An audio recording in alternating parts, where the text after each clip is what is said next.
एक तरफ तो इंडिया की चाइना से खूब पिटाई और दूसरी तरफ ऑपोजिशन ने नरेंद्र मोदी की दुर्गत बनाने का फैसला कर लिया।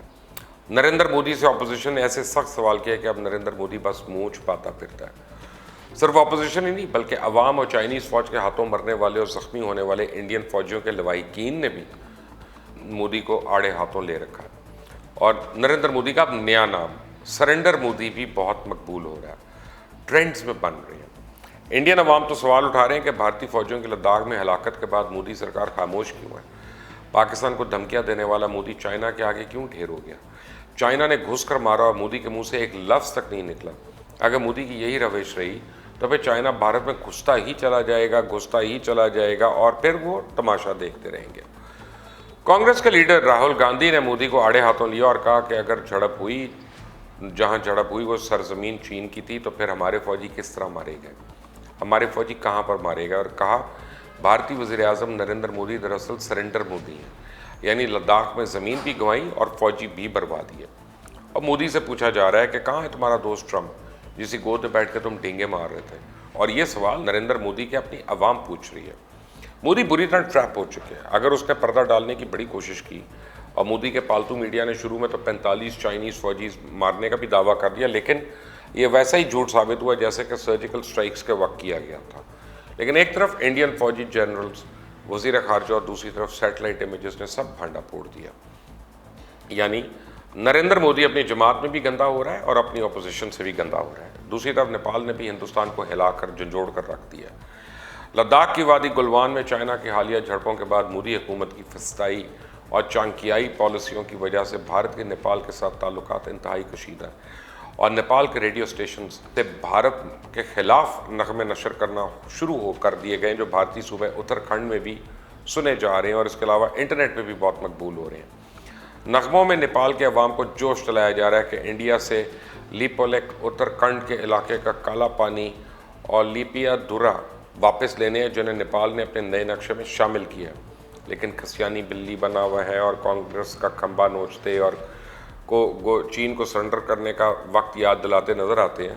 बीजेपी की तरफ से मनमोहन सिंह के मोदी को लिखे जाने वाले खत में कहा गया कांग्रेस में भारतीय फौज की तौहीन करना बंद कर दें, और कहा कि मनमोहन सिंह का ताल्लुक भी उसी जमात से जिन्होंने 43,000 किलोमीटर का इलाका चाइना को सरेंडर कर दिया था।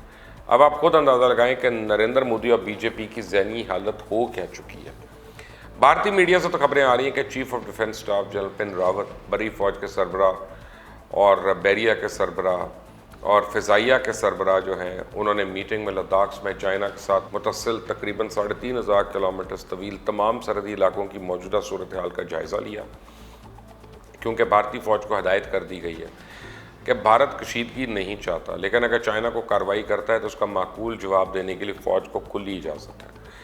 वज़ीर दफ़ा की मीटिंग में भारतीय फ़ौजी सरबराहान ने अपनी तैयारियों से मुतल्लिक़ हुकूमत को ब्रीफ किया, जबकि हुकूमत ने सूरत हाल में बहरिया और फ़िज़ाइया को भी अलर्ट रहने का कह दिया। श्रीनगर और लिया और लद्दाख की शाहराह पर फ़ौजी काफ़िलों का सिलसिला जारी है, जो बेशतर कश्मीर से लद्दाख की तरफ निकलते हैं। गैर मामूली तौर पर फ़िज़ा में जंगी तैयारों की घन घर्ज भी बार बार सुनाई दे रही है, जो बेशतर कश्मीर से लद्दाख के दरमियान प्रवास करते हुए देखे भी जा सकते हैं। भारत की जानिब फ़ौजी काफ़िलों के साथ बड़ी तादाद में हथियारों को भी सरहद की जानिब मुंतकिल किया जा रहा है, जिसमें टैंक्स, बख्तरबंद गाड़ियों और तोपों समेत मुख्तलिफ तरह का फ़ौजी साजो सामान शामिल है। और इत्तलात के मुताबिक सरहद पर दोनों जानिब से फ़िज़ाई निगरानी का अमल भी तेज़ हो गया और जंगी जहाज़ गश्त कर रहे हैं। ये सब कुछ चाइना को मज़ीद आगे बढ़ने से रोकने के लिए किया जा रहा है। और दूसरी तरफ इंडियन अवाम को भी यह तासुर दिया जा रहा है कि इंडिया कुछ ना कुछ तो कर रहा है। इस वक्त मुझे बंदर की मिसाल याद आ रही है, जिससे जंगल का बादशाह बना दिया गया। अब बंदर बादशाह तो बन गया, सारे मज़े भी लेने लगा, लेकिन फिर जब जंगल पे हमला हुआ तो सब बंदर के पास दौड़े दौड़े आए कि हमला हो गया, बादशाह सलामत कुछ करें। तो बंदर कभी एक दरख्त पे जाता था छलांग मार के, कभी दूसरे दरख्त पे चढ़ जाता, फिर तीसरे पे चढ़ जाता। सब ने कहा बादशाह सलामत कुछ तो करें। तो बंदर ने कहा नज़र नहीं आ रहा मैं कितनी मेहनत कर रहा हूँ, दरख्तों पर छलांगे मार रहा हूँ, तुम भी जाओ और यही कुछ करो। तो अब इंडियन फ़ौज भी चाइना से पिटाई करवाने के बाद, अपनी आंतड़ियों जानतड़ियों से कुट खाने के बाद अवाम को यह तासुर देते नजर आते हैं कि चाइना के खिलाफ महाज बना रहे हैं। लेकिन भारतीय फौज और नरेंद्र मोदी को यह समझ के अगर चाइना के साथ जंग छेड़ने की कोशिश की गई तो चाइना के साथ 1962 के सरहदी तनाज़े के बाद हिंदुस्तान इससे ज़्यादा ज़लील व ख़ार होगा क्योंकि चाइना इंडिया की सोच से बहुत ज़्यादा ताकतवर हो चुका है और नरेंद्र मोदी अंदर ही अंदर से जानता है कि इंडिया में इतनी सख्त नहीं है कि खत्ते की सुपर पावर से टक्कर ले सके। इस वक्त जब इंडियन मईशत जो है शदीद बहरान से गुजर रही है और वबा दिन ब दिन मज़ीद पंजे गाड़ रही है, इसलिए नरेंद्र मोदी और उनकी हुकूमत लफ्ज़ों से खेल रही है, वक्त गेन करने की कोशिश नज़र आ रही है। इसके अलावा आवाम को सुशांत सिंह और बॉलीवुड के मामलात में उछाल दिया गया। ट्विटर, फेसबुक, सोशल मीडिया पर इस वक्त इंडिया में भारत और चाइना के तनाज़े से ज़्यादा बॉलीवुड में अकरा परवरी या नेपोटिज्म पे बहस हो रही है और इस हवाले से सलमान खान, करण जौहर, आलिया भट्ट, महेश भट्ट से लेके सोनाक्षी सिन्हा, सोनम कपूर, सबको इंडियन अवाम की तरफ से शदीद तनकीद का निशाना बनाया जा रहा है कि सुशांत सिंह की खुदकुशी का जिम्मेदार बॉलीवुड है। जैसा कि आपको पहले एक वीडियो में बताया था ना कि इंडियन हुकूमत हमेशा से ही अवाम को बेवकूफ़ बनाने के लिए बॉलीवुड का इस्तेमाल करती नज़र आती है और फिल्मों के ज़रिए कभी चाइना तो कभी पाकिस्तान शिकस्त देने की ख्वाहिश पूरी की जाती है।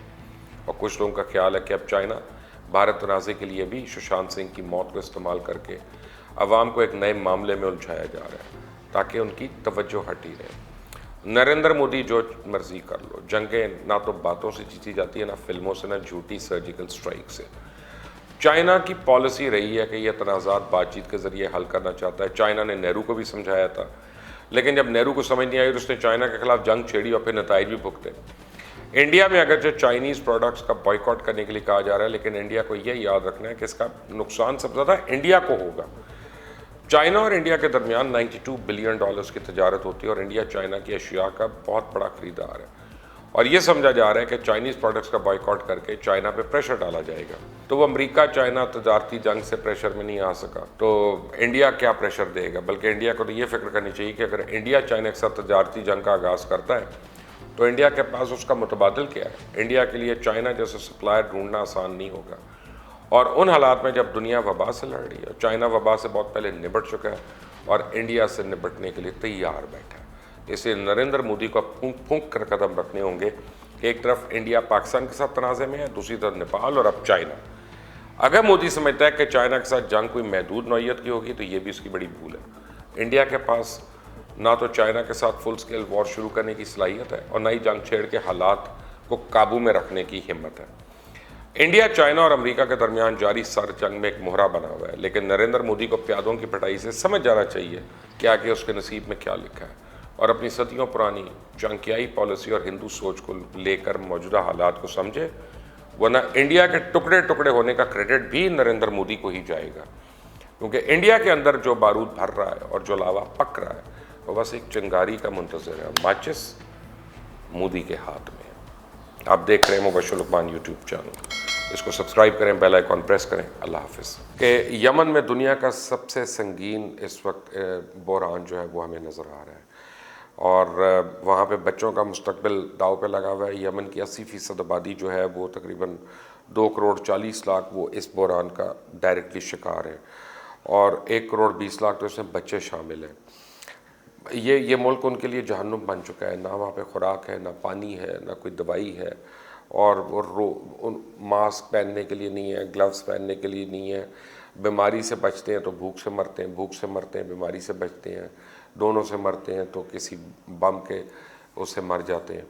अब बहरहाल एक फ़ंड कायम हुआ है, डोनेट टू हेल्प यमन, और मैं ये चाहूँगा कि आप जितने मेरे जानने वाले हैं कि इस फंड में ज़रूर डोनेट करें। तो ये यूनाइटेड नेशंस का फ़ंड है। मैं चाहूँगा कि इसमें सारे खुलकर अतियात दें, सदक़ात दें, खैरात दें, ज़कात दें, क्योंकि वहाँ के बच्चे और वहाँ के लोग जो है अब इस बात के मुस्तहिक हैं कि हम उनका सोचते भी हैं कि नहीं। YouTube channel Mubashshir Luqman official, इसको अगर आप फॉलो करते हैं और आप इस पर बेल आइकॉन को प्रेस करते हैं, सब्सक्राइब करते हैं अगर आप यूट्यूब पे जाके, तो आप इंश्योर करेंगे इस बात को कि हमारी जितनी भी खबरें हैं, न्यूज़ हैं, व्यूज़ हैं, लेटेस्ट अपडेट्स हैं और वो बातें जो आपको कहीं नहीं मिल रही वो आपको यहाँ पे मिलेंगी इंशाल्लाह। Stay tuned to Mubashir Luqman official YouTube channel. Subscribe करना मत भूलिएगा, बेल आइकॉन प्रेस करना मत भूलिएगा।